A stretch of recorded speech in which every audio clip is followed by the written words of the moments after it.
आपण कसं डील करतो. मी तुम्हाला मागे तुम्ही किती जणांनी व्हिडिओ बघितला मला माहीत नाही, 2 पॉसिबिलिटी सांगितली होती.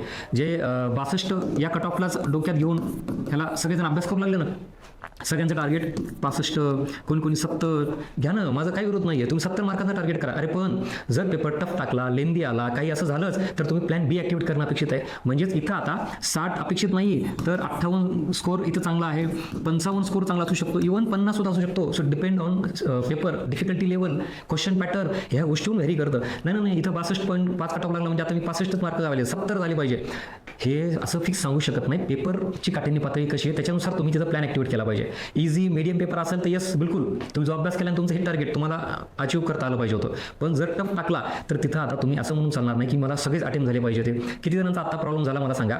मॅथ रिजनिंग सोडवला गेले, त्याच्यात वेळ लागला, लेंदी निघालं, GS ला वेळच पुरला नाही, किंवा GS पण बऱ्यापैकी तसंच लेंदी टाकलं, मॅथ रिजनिंगला वेळच पुरला नाही. मग हे अभ्यास नसण्याचं लक्षण आहे का एका तासाची स्ट्रॅटेजी फेलियरचं लक्षण आहे? तुम्ही त्या एका तासात कमी पडताय हे स्वतःला सांगा आणि त्याच्यासाठी जास्तीत जास्त प्रिपेअर करा. आता शेवटच्या टप्प्यामध्ये परत अभ्यास, परत रिव्हिजन. मी म्हणत नाही रिव्हिजन थांबवा, करा. अरे पण सगळं करून जर तुम्हाला परत तो प्रॉब्लेम येत असेल तर, कट ऑफ क्रॉस होत नसेल तर प्रॉब्लेम कुठे आहे? त्या एका तासामध्ये. म्हणून आजचा हा पूर्ण व्हिडिओ शेवटपर्यंत बघा आणि कम्प्लिटली डेडिकेटेड आहे की त्या एका तासासाठी तुम्ही स्वतःला कसं तयार केलं पाहिजे त्यासाठी विथ कॅल्क्युलेशन घेऊन येतोय. चला इथंपर्यंत पटलं असेल बघा. आता हे एक छोटा कोट आहे, काय सांगता हे? A strong mindset create a strong outcome.